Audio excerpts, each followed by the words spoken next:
আজকে আমাদের দুপুরের মেনু ভাত, আলু শিম বড়ি দিয়ে তরকারি, কড়াইশুঁটি দিয়ে মসুর ডাল, পাবদা মাছের ঝাল আর চিংড়ি মাছের তরকারি, সঙ্গে স্যালাড আছে। এইবার থালায় ভাতটা সাজিয়ে নিই। ভাত দিয়ে দিচ্ছিলাম, এরপর দিচ্ছি শিমের তরকারি,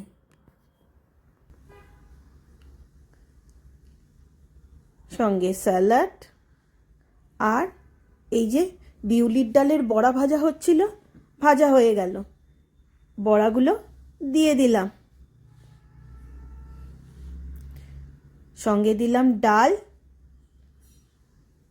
আর চিংড়ি মাছের তরকারি। এটা গলদা চিংড়ির তরকারি। গলদা চিংড়ি আমার মেয়ের খুব প্রিয় খাবার। আর সাথে দিচ্ছি পাবদা মাছের ঝাল। ব্যাস, হয়ে গেল আজকে আমাদের দুপুরের মেনু।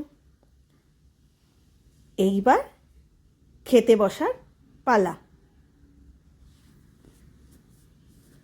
তাহলে বন্ধুরা, আজকের মতো বিদায় নিচ্ছি। কালকে তোমাদের সঙ্গে দেখা হবে আবার নতুন রেসিপি নিয়ে।